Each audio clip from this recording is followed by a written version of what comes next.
back to the show. We're going to talk on a hypothetical situation. Looking at the teams, looking at all the teams throughout the 8 divisions in the NFL, some teams finished last, and they didn't finish last with a bad record. Some teams definitely did, but I thought it would be interesting to bring up today which teams, after they've all rebuilt, they've all improved, some of them significantly, some of them not too much, on which teams have the best opportunity to make a massive jump from finishing last in their division to competing and having a good chance of taking the number 1 spot in each of their divisions. So we're going to start off from 8 and work our way up to number 1.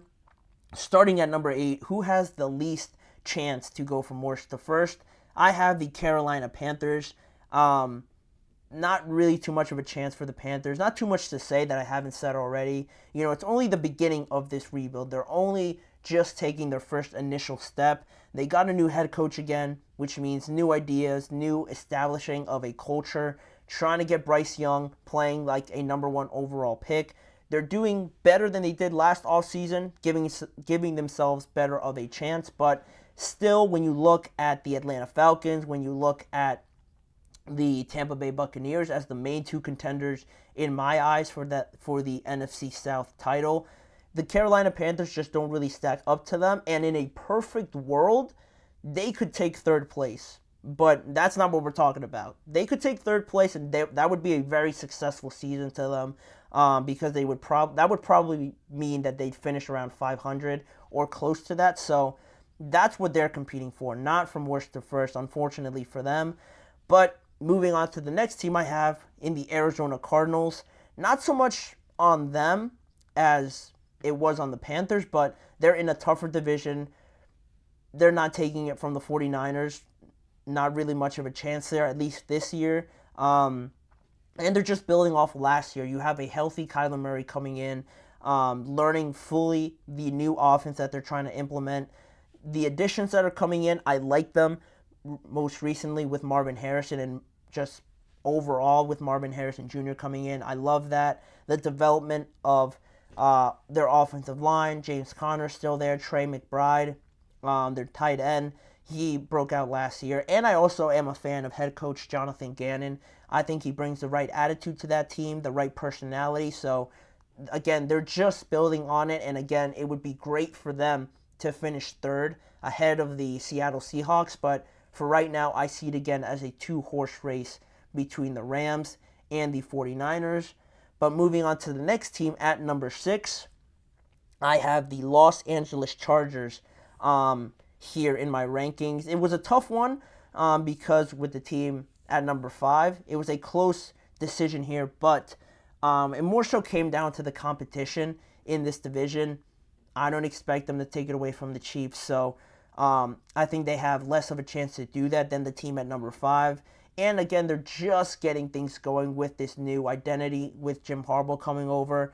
I think it's going to be successful in this first year in 2024, but it's not all quite there yet. We'd be really optimistic to think, 1, that they're going to compete at all for this division, and 2, it's almost ludicrous to think they're going to take first place away from the Chiefs. But I like the way that they're building it. I like their new attitude, their new identity that is being built, and also the salary cap issues that they had with Keenan Allen's contract, with Mike Williams, with Khalil Mack, and Joey Bosa, working itself through that to hopefully be in a better spot next year where you can bring in even more players, better players. Then in 2025, I think we're going to see a better chance for them to really get their name in there, at least in the conversation. But right now, I think it's still all about the Chiefs. Then we go on to number 5, and I had the New England Patriots. A little bit of a surprise with how bad they were, but I think when you look at the Chargers and when you look at the Patriots at number 5 just ahead of them, in the AFC East, which is what I really based this ranking with these 2 teams on, the favorite probably is tough. It's tough in this division. That's why I had the Patriots at number 5. They're clearly the favorite to be last, but at the same time, you don't really know what you're going to get out of Buffalo. You wouldn't be surprised if they competed with the Jets and the Dolphins, and you wouldn't be surprised at all either if they had a rough start or just a rough season overall.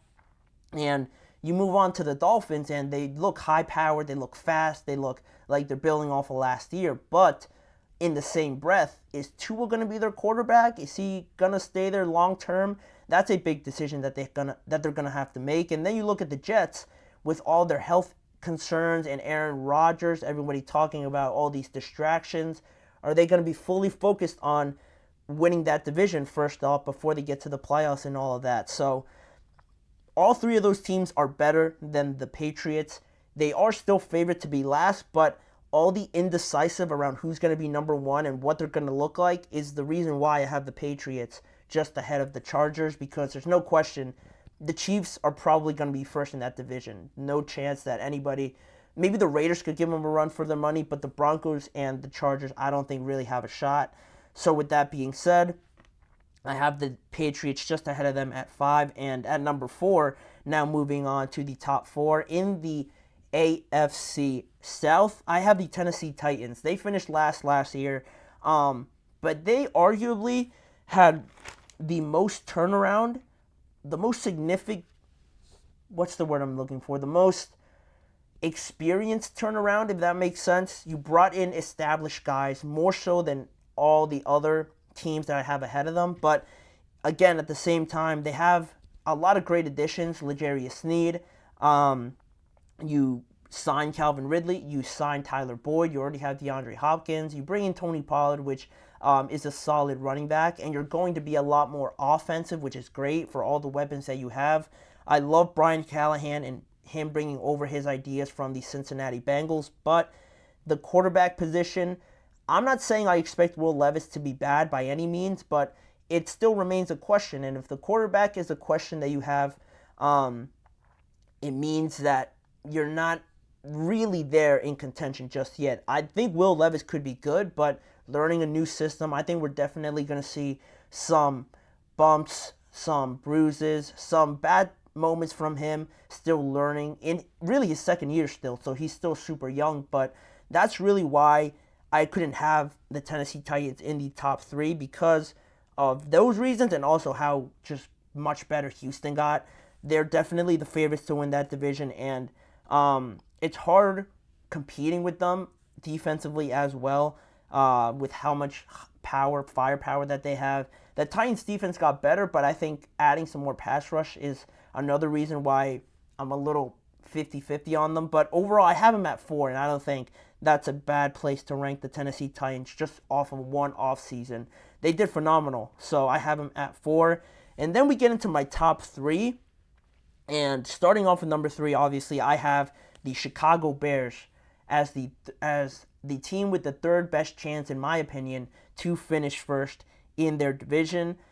You look at the Detroit, and that makes it tough, but that's only one team that you could really say is above the rest, just based off of last year, and they got a little bit better this year. But you look at the results that they had last year. They beat the Lions last year.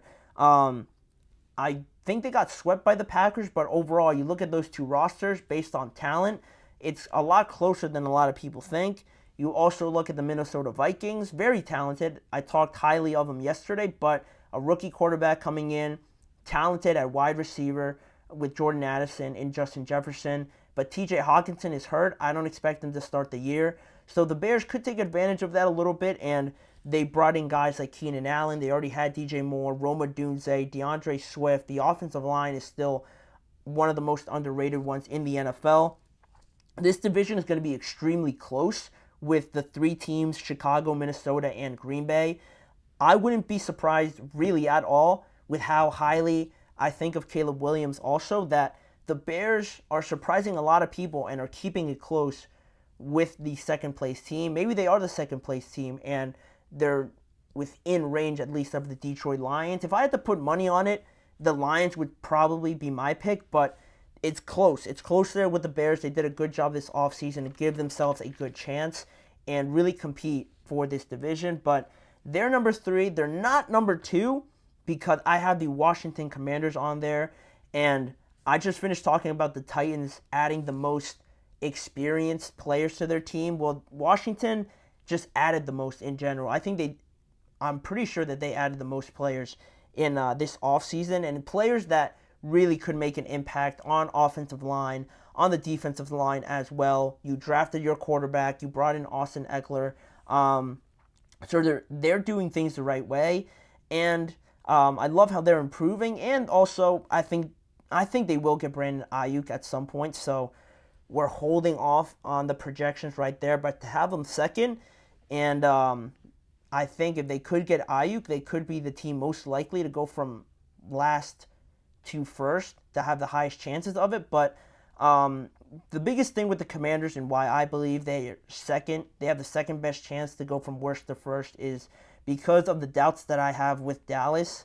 I think those two teams are pretty close. Nobody wants to say it just because Dallas is Dallas and they have great players, but I think Washington is pretty close to what Dallas is this season. I don't know if Dak's going to be there. Dak's going to be there. It seems pretty safe that he will play out this year, but CeeDee's holding out. Micah's going to be there, but they made a lot of changes. Outside of CeeDee, if he does play, Brandon Cooks is just another year older, and the options outside of him aren't too great. Compared to Washington, adding some more talent as well, Jaden Daniels, I think, is really going to change the whole franchise and be the face of this franchise going forward. There's a lot of things circling around Dallas that I'm just not comfortable with them fully focusing on what they have to do on the field. So that's the main thing. And even a little bit with Philly, they're probably the favorites to win this division, but it feels like they always play, the Commanders always play Philly pretty well. Whether it's home or away, it always seems like they play them very well, and they've had quarterback struggles the last couple of years. Now with Jaden Daniels, it could be still a little bit close there. I know the Eagles are tremendously better with Saquon, but at the same time, I don't know. I've seen it be close before, so I just can't completely rule out the Commanders. So that's why I have them with the second best chances to take the crown in 2024. But the best team that has the best chance to do it is the Cincinnati Bengals. Joe Burrow's coming back, and that is almost all I have to say with this team. Because he makes that much of a difference, honestly. Well, you see the record that they have with him, what they do with him, what they produce with him on the field. It's night and day when he's not there. They missed the playoffs completely last year, and in a division where you have the Steelers, the Ravens, and the Browns, all very tough defenses, very tough just environments to play in, very hard games to play in and to win, especially 2 times in the regular season. But Joe Burrow definitely gives you the best chance of doing that, regardless of who they lost and who they're bringing in to replace those pieces. Having just Joe Burrow out there with that connection to Jamar Chase, and assuming T. Higgins is going to play now because he was tagged and he signed the tender, I think that still gives you a great chance to go to first because of the Steelers and what their quarterback situation is going to be, the Browns, and whether or not we're going to see Deshaun Watson really step into that role. And even a little bit with the Ravens, they showed some weaknesses last year, some flashes of vulnerability where you could attack them. So I think the Bengals, it's not too crazy to say, compared to everybody else, the Washington Commanders are honestly close, but in a division where it's a lot closer and there's not really a clear favorite in my eyes, I think the Bengals could surprise a lot of people. Bringing Joe Burrow back, if he plays like I expect him to play, they're going to be in the thick of things. I truly believe that. But that is my list. Let me know what you guys think about it. Leave your guys' reactions in the comments section of this video. With that being said, we're going to move on to the next break on the show, and we have 2 more topics left to talk about. Just coming off of talking about the Bengals, we're going to look more at the Baltimore Ravens and their wide receiver Rashad Bateman. What are the expectations for him going into 24 after getting a contract extension? What can we expect from him? And some offensive line questions that the Green Bay Packers have to figure out. Could that deteriorate a massive second season from Jordan Love if the offensive line is struggling?